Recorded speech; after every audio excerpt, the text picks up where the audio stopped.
Hey everyone, Jim Coventry from RotoWire here. You can catch me at Jim Coventry NFL. I'd love to interact with you there.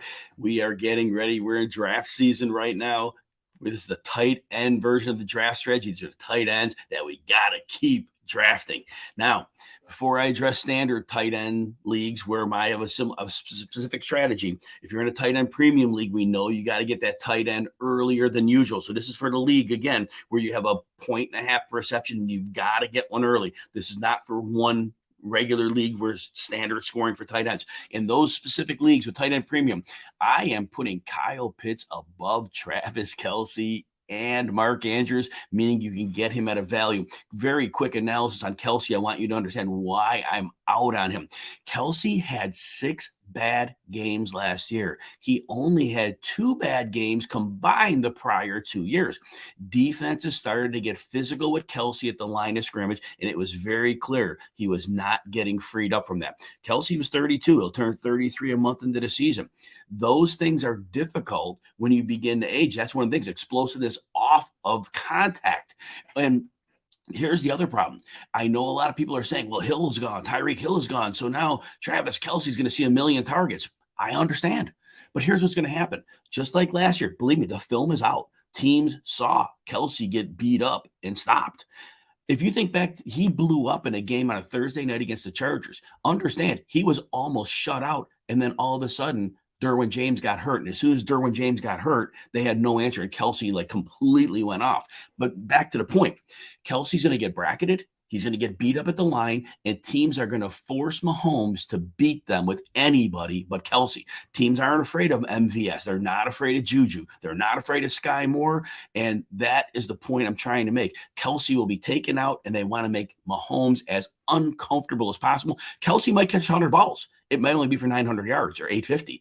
There's a world where that happens, and he's not the tight end one there. Mark Andrews, I love Mark Andrews. If you look at his numbers last year, here's the catch. The numbers are beautiful, right? If you take out the games where Tyler Huntley played, he was basically a 1,000-yard receiver, which is good, which is excellent. But people are expecting the 1,300-yard version when Tyler Huntley couldn't read defenses and he just would get the ball out to Andrews as quickly as possible. Again, Andrews works very well with Lamar, but that level of production with Tyler Huntley's not sustainable. Why do I like Kyle Pitts? I know the offense is bad. I know the quarterback, Marcus Mariota, is not somebody we're excited about. But remember this. When Marcus Mariota was in Tennessee, he was making Delaney Walker a star. Couldn't get the ball to Corey Davis, the receiver, but he was certainly able to get it to Delaney Walker. Now, Arthur Smith, the coach, they're going to use play action. Last year, a problem, they were throwing too short on play action. I think he corrects that. Arthur Smith's a pretty sharp dude. Now, the play action this year, that's going to free up Pitts. And Pitts is going to be moved over to formation. But Pitts is going to see a ton of targets. Is he going to get 1 touchdown again? Very unlikely. Even if he gets 5 or 6, he could get 100 catches this season. And his explosiveness, sign me up for him at ADP ahead of the other 2 tight ends. That's in tight end premiums. Now, I'm going to talk about one tight end leagues like we regularly have regular scoring. Let's guess. Now, before I begin, remember this. You have your draft coming up probably, and I'm going to give you the best advice I can to get you ready for draft day. But don't forget, you can get free access to RotoWire for 2 days without a credit card. Just go to rotowire.com/try. If you're behind the paywall, you can get cheat sheets. You can get all the articles, all the insight of our staff. But go ahead, give it a whirl for 2 days. It's free. There's no tricks. Beautiful. All right. Now, here's the deal. And this is very similar to my quarterback advice. It's not a copy. It just worked out that way as I've studied drafts in my draft board. So just like quarterback, I'm waiting for the top 6 tight ends to come off the board. That's Kelce, Andrews, Pitts, Darren Waller, Kittle, and Dalton Schultz. Those are the typical first 6. Now, once those 6 are off the board, I'm ready to shop. My goals. Here are my targets. There's 3 of them. First one, going at tight end 8. And I'm actually not in on Hockenson. So it's cool if Hockenson goes too. Dallas Goedert, tight end 8, pick 65. Now, remember, when the 6 are off the board, I'm not just taking the next one. I'm looking at the draft. I'm saying, okay, can I wait one more round? Can I wait 2 more rounds? I'm trying to make a guess. And if I can't, then I may just say, okay, I'm ready to jump when I need to. But you need to pay attention to the board after the 6 are gone. Back to Goedert. So Dallas Goedert had 3 games of 90 or more yards in the last 4 games, including the playoffs last year. Why? So what he did was, and this role is going to stay the same. So Philadelphia, they went more pass heavy in the second half. Dallas Goedert would have one side of the field where he was lined up by himself. The other side, they would stack receivers. So Dallas Goedert wasn't the typical tight end running middle targets. He was running outside the hash marks, but he was getting single coverage, and teams were not burning their top corner on him. And especially with A.J. Brown, they're never going to be able to do that. So Goddard's going to have very favorable one-on-one matchups. Jalen Hurts has already established a strong rapport with him, and Goedert has an amazing catch radius. So I expect that to continue on. Now, you wait a little longer. I like Zach Ertz at tight end 9. I know he's dealing with a calf right now. I'm not worried. He's going to be close for week 1, but that makes you sound certain for week 2 if he's not even ready week 1. He might be in there right away. He's going 81 picks in the drafts. Now, what do I like about Zach Ertz? The first 6 games. No DeAndre Hopkins. He is going to see targets. This is going to be an octane offense. They're going to move the ball. They have Hollywood Brown. They have Rondale Moore, who in the first 2 games last year, Rondale Moore feasted, and then they stopped using him efficiently. I expect them to get back to that. The beat writers have kind of noticed they're taking aim at getting Rondale back involved. And I know A.J. Green, his good days are long past him, but he still has to occupy a defender. He's still good enough to do that. Zach Ertz is going to see plenty of targets. And then when Hopkins comes back, I saw that the Cardinals were running the 4-receiver air raid offense, and I think Zach Ertz gets on the field with that as well. And I think that he's going to be a beautiful slot target. So I think Zach Ertz, this could be one of the higher scoring teams in the league because their defense isn't very good. Now, still not good enough? Let's go to tight end 10, pick 83, which is right after Zach Ertz. And matter of fact, Cole Kmet, who I'm going to talk about, his ADB skyrocketed up. He used to go 100 picks in the draft. People are on him. You're not going to get him at a deep discount. Well, you know what? And maybe if you're in a local league with some people that really aren't, on the pulse, and they're looking maybe at maybe some of the periodicals that were published a while back. So here's what we like about Cole Kmet. Down the stretch, he started to show the signs of the breakout last year. The other thing was he didn't score any touchdowns. We're like, well, how does that happen? Jimmy Graham. That's why that happened. Jimmy Graham was a featured target in the red zone. Jimmy Graham's no longer there. It's all Cole Kmet's job. Now, Cole Kmet has a very good rapport with his quarterback, Justin Fields. And this year, unlike last year when it was Andy Dalton, he had a training camp to keep working on that. And it's a new offense. So I mentioned in the quarterback edition, Justin Fields has been rolling out to either direction. But we saw it in the preseason in limited snaps. Cole Kmet is one of the primary reads to go in with Darnell Mooney. And he's going to be a primary read on a lot of passes. And the way it's going to be schemed open, it's going to work for Cole Kmet. He is going to feast this year. He's not going to be your top 3 tight end, but he is going to earn your ADP without an issue. Now, outside of those issues, if you're drafting outside the top 12 tight ends, which some people do, David Njoku, his ADP is shot up from tight end 18 in this last week to tight end 15. He's ratcheting up draft boards. What I like about Njoku is, so now it's been pretty clear in training camp, he's been a featured receiver in the offense. Kevin Stefanski's offense, they run a lot of play action. And Jacoby Brissett, the one thing he does, he likes that middle of the field. And Njoku could stretch the seam there. Throwing the ball in the middle of the field doesn't require the same level of drive that it does to throw to the perimeter. And David Njoku is going to have every opportunity to do well. And at tight end 15, you're getting a bargain for a guy that could end up as a top 7 or 8 tight end if it really clicks. You want to dig way deeper. Austin Hooper, if you're getting now, this is if you need 2 tight ends in your league. Obviously, it's not your tight end 1. Austin Hooper has already been a top 5 tight end. He was in Atlanta. And then off of that, the Browns signed him. But he went into a 3-man rotation. He was used to block a lot. He never got a chance to show what he could do.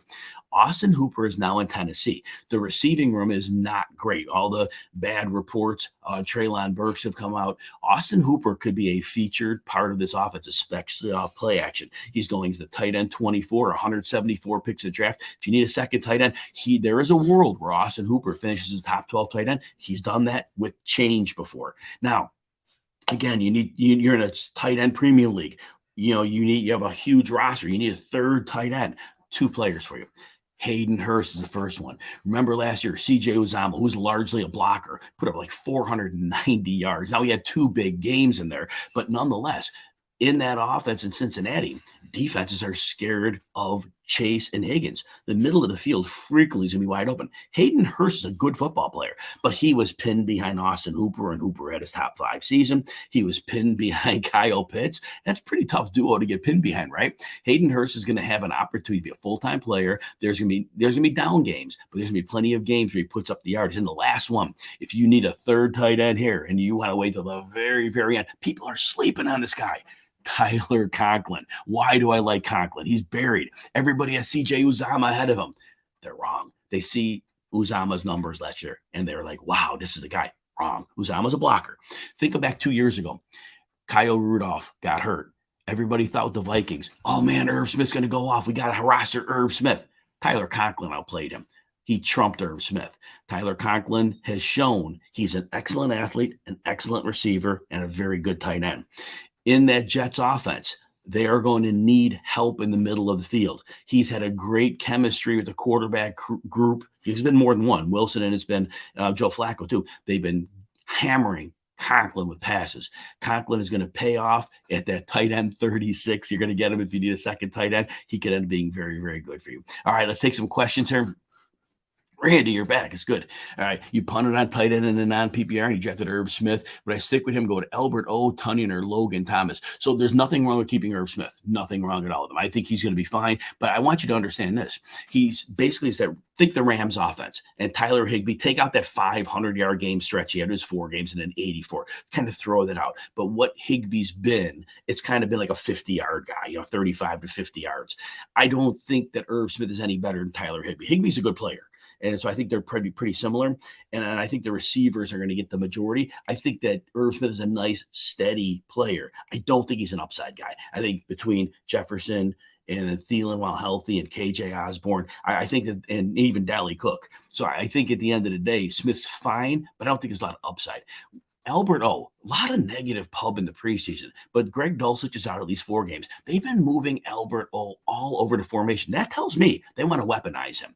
And Russell Wilson, if it's a traditional tight end, I'm not buying. But when they're going to move that man with that size and that athleticism all over the formation, that tells me that's somebody Russ can cook with. So I do think that you can go with Okwegbunam. I think he's a good choice. Tunyon worries me because he's still coming off an injury. I don't think he's 100%.